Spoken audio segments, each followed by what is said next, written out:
शुरू करें। हाँ भैया।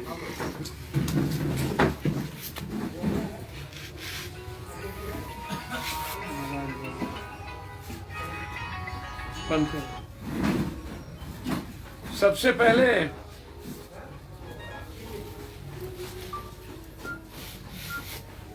हमारे कोर कमेटी की आज बैठक हुई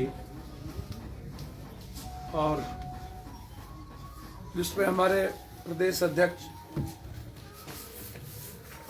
हमारे संगठन प्रभारी भाई दिनेश जी, विधान महासचिव जी, पूर्व विधायक शिवजी राय जी, राष्ट्रीय महासचिव जी, युवा अध्यक्ष जी, सभी लोग, राष्ट्रीय महिला अध्यक्ष जी, पटना अध्यक्ष जी, उसमें निर्णय लिए गए भारत के सभी विपक्षी दल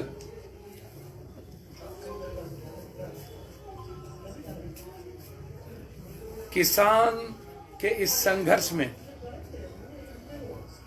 एक समन्वय समिति बना, सभी छोटी बड़ी पार्टियों की एक समिति हो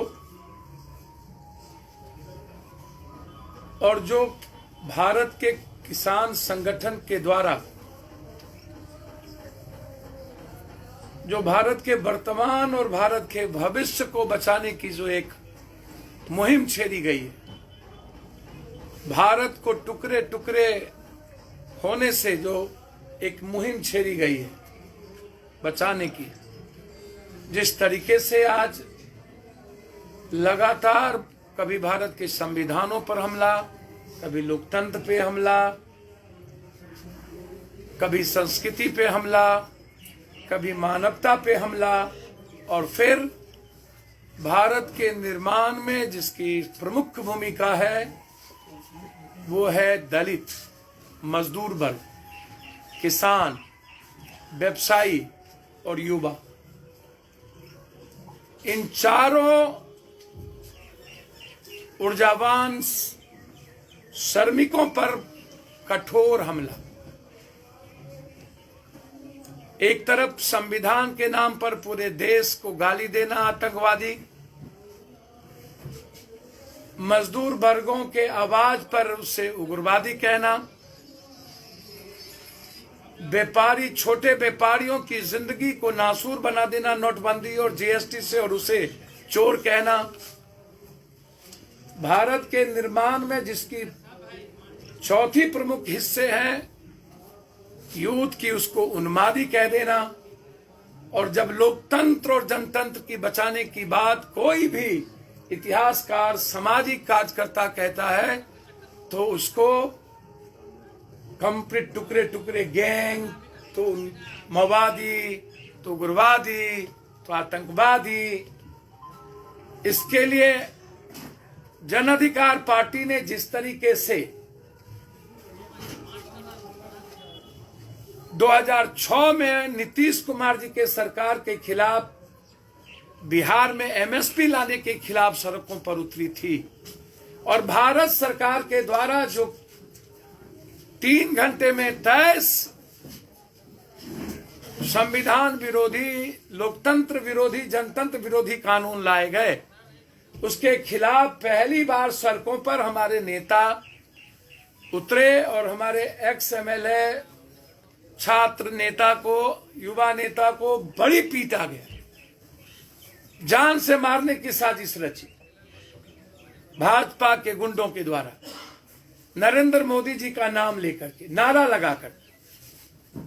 और उसके बाद जब भारत बंद की बारी आई तो पूरा विपक्ष का नेता गायब था, अकेला जन अधिकार पार्टी के सर्वोच्च नेता सड़कों पर थे, हर जिलों में लाठी खा रहे थे, और जब देश के किसानों के साथ खड़े होने की बारी आई तो लगातार 1 सप्ताह से पूरे बिहार में विभिन्न प्रकोष्ठों के अध्यक्ष के नेतृत्व में अनिश्चितकालीन कहीं भूख हड़ताल, कहीं धरना का कार्यक्रम, और कल किसान न्याय मार्च की प्रमुख बिंदु कि आप किसानों को अपमानित करना, पहले संविधान के नाम पर, कोरोना वायरस में जमात के नाम पर एक समूह और वर्ग को आपने प्रताड़ित किया, टॉर्चर किया और समाज से अलग थलग करने की कोशिश की। अब कहीं पर जाट तो कहीं पर सिखों को गाली देकर समाज से अलग करने की कोशिश। तो क्या हम देश को बांट रहे हैं? क्या देश को हम टुकड़े टुकड़े करना चाह रहे हैं? यह सबसे महत्वपूर्ण ये सवाल, इसको समझने की कोशिश करिए। इसीलिए कल जिस तरीके से हमारे विधायकों पर, हमारे नेताओं पर, हमारी 10 महिला बहन हमारी घायल हुई, लाठियां चली, घसीट के ले गए, जबरदस्ती पीटे गए, हमारे राष्ट्रीय अध्यक्ष घायल हुए, हमारी छात्र की उपाध्यक्ष घायल हुई, हमारे छात्र के पटना यूनिवर्सिटी के मनीष जी, राजेश पप्पू जी घायल हुए, 16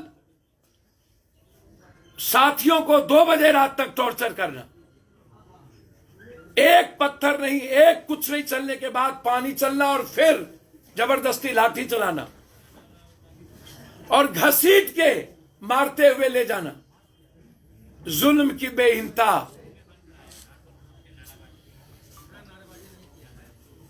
इससे बड़ी चीज कुछ नहीं हो सकती। पार्टी ने निर्णय लिया इस जुल्म के खिलाफ, और जो मंत्री ने किसानों को दलाल कहा है, इन दोनों मुद्दों के खिलाफ 25 तारीख को सभी जिला मुख्यालय में पुतला दहन किया जाएगा, मंत्री का और बिहार सरकार।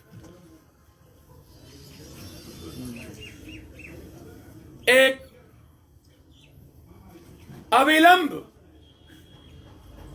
कांग्रेस आई, सीपीआई, सीपीएम, जो राष्ट्रीय पार्टी जितनी है, छोटी पार्टियों के साथ एक समन्वय समिति बनाकर भारत के किसानों को समूह के साथ लड़ने की ताकत दी। अलग अलग रूप में मौसम बरसात विपक्ष ना बने। मेरा आग्रह है कि जिस तरीके से किसान आंदोलन का राजनीतिकरण विपक्ष करना चाहती है, मैं उसके खिलाफ हूं। किसान आंदोलन में कोई राजनीति ना हो, कोई पार्टी का हिस्सा ना हो, कंप्लीट रूप से किसान आंदोलन पूरी समन्वय समिति के साथ हम इस लड़ाई को लड़े। यह हमारा मांग है और हम ऐसा प्रयास करेंगे। कल जिस तरीके से निहत्थों पर वार हुआ है, ये लड़ाई लगातार जारी है। हमारी पार्टी का ये प्रथम चरण की लड़ाई थी। भारत बंद का समर्थन, 1 सप्ताह का लगातार बिहार में अनिश्चितकालीन धरना, राजभवन मार्च उसका हिस्सा था। अब दूसरे चरण में हम लोग 5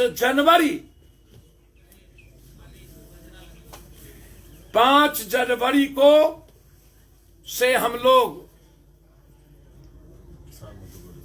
किसान मजदूर रोजगार यात्रा करो और मरो के साथ, ना डरेंगे, ना रुकेंगे, ना झुकेंगे, ना जुल्म करेंगे, ना जुल्म सहेंगे, ना जुल्म देखेंगे। लड़ेंगे भी, मरेंगे भी, जीतेंगे भी। एक एक बिहार के किसानों को अब जहां धान का कटोरा कहा गया है, शाहबाद, मगध, पटना का ये इलाका, और फिर पश्चिमी चंपारण, पूर्वी चंपारण,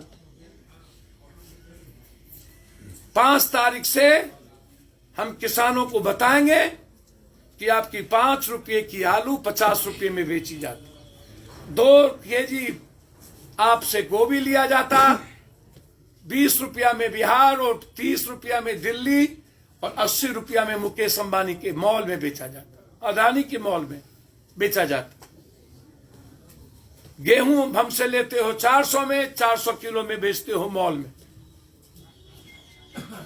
शकरकंद हलवा हमसे लेते हो 5 पैसे में, 10 पैसे में, 1 रुपये में, 100 रुपये में बेचते हो। किसान का कोई राइट आजादी के बाद क्यों नहीं मिली? जब सब बीड़ी से लेके सबको बेचने का राइट है, पान, सिगरेट, कपड़ा, हम खाद खरीदने जाएंगे तो कीमत वो बताएगा, अनाज खरीदने जाएंगे तो कीमत वो बताएगा, और गोभी बेचने जाएंगे तो कीमत वो बताएगा। मेहनत करें हम, लागत लगाएं हम, और कीमत बताए तो। अब स्वामीनाथन अधिकारी पैक्स को पैसा नहीं देते हैं। नीतीश बाबू और विपक्ष के बहुरूपिया जी लोग, मेरा करबद्ध आग्रह है, इस बिहार को, किसानों की जिंदगी को समाप्त करने में आप लोगों की भूमिका 30 सालों में सर्वोच्च रही है। आप लोगों ने जिंदगी को तबाह किया है, आपने खून के आंसू बहाए हैं। एशिया की सबसे बड़ी गुलाब बाग की मंडी को समाप्त किया है, बाजार को समाप्त किया, मंडी को समाप्त किया, बाजार समिति को समाप्त किया, कोऑपरेटिव सिस्टम को समाप्त किया, और अब सिर्फ 30% पप्पू यादव जैसे लोगों के किसान की मत खरीदारी होगी और बिचौलिया बेचेगा। और नीतीश जी कहते हैं कि टैक्स हमने दे दिया। नीतीश जी, आपसे बिहार की जनता पूछना चाहती है कि क्या रियल किसान जो बेच करके बिचौलिया का बाहर कमाने चला जाता है, उसको राइट है या नहीं? ये सवाल नीतीश जी से है। और इन मुद्दों को लेकर हम लोग बिहार की लड़ाई बाबू वीर कुंवर सिंह के दूसरे चरण की ओर हम लोग बढ़ेंगे। मार्च के लास्ट में या अप्रैल के फर्स्ट वीक में गांधी मैदान से करो मरो का नारा देंगे, और जब तक इस बार किसानों को उसके मूल्यों का, उसके लागत का कीमत नहीं मिलेगा, तब तक चैन से नहीं बैठेंगे।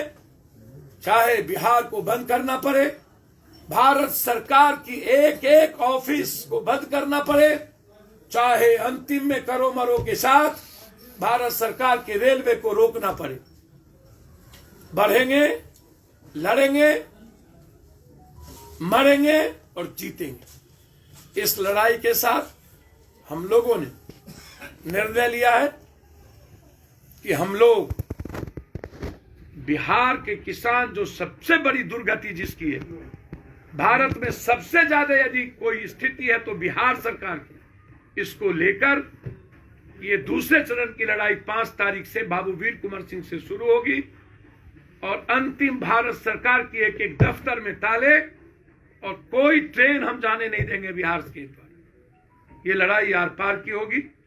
और हम अपील करते हैं समन्वय समिति के लिए और नीतीश बाबू से कि 30% को दायरे को हटाएं, बिचौलिया की खरीदारी को खत्म करें, गोदाम और को निर्माण करें, बाजार समिति को चालू करें, मंडी सिस्टम को चालू करके आप टैक्स रखें, मुझे कोई आपत्ति नहीं, लेकिन मुझे एमएसपी के तहत बाजार और मंडी जाने का राइट है।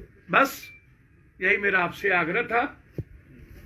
पप्पू यादव जी, आप कह रहे थे कि विपक्ष कहीं भी दिख नहीं रहा और ना दिख रहा है, किसानों के मुद्दे हो या बेरोजगारी, अन्य मुद्दे पर विपक्ष कहीं दिख नहीं रहा।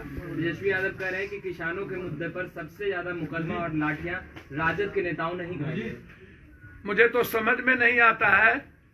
मैंने ये नहीं कहा विपक्ष के, मैंने कहा विपक्ष को समन्वय समिति बनानी चाहिए। और मैं किन्हीं की प्रवक्ता और किन्हीं की बात करने नहीं आया हूं। मैं आया हूं, मेरे पार्टी का किसान के समर्थन में एजेंडा क्या है, हम बिहार को कैसे जगाएंगे।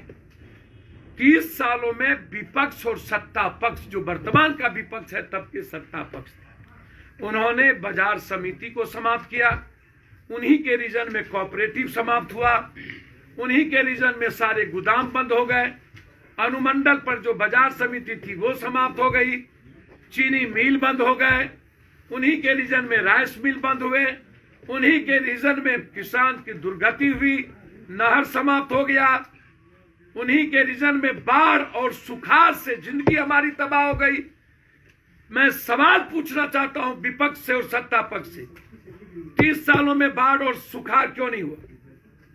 ये लड़ाई है। आप विपक्ष लड़े, मुझे अच्छा है। दुनिया देख रही है कि वो कौन लोग लाठी खा रहे हैं, कौन भाजपा के गुंडे से पीटे गए, कौन भारत के बंद में थे, कौन 2006 के नीतीश बाबू के एमएसपी कानून लाने के खिलाफ सड़क पर थे, कौन दिल्ली के किसानों के समर्थन में पप्पू यादव और पार्टी खड़ी है, कौन किसानों की बात कर रही है। बेमौसम बरसात है ये विपक्ष, कोई मतलब नहीं है इन विपक्ष को। तेजस्वी यादव तो कह रहे हैं कि आप लोगों को ज्ञान का अभाव है, 2006 में सबसे आगे राजद ही खड़ा था। आप लोगों को ज्ञान का अभाव है, आप लोगों को होगा। बिहार के जनता को ज्ञान का अभाव नहीं है। इवेंट्स मैनेजमेंट से और ट्वीट खेलने से दुनिया नहीं चलती।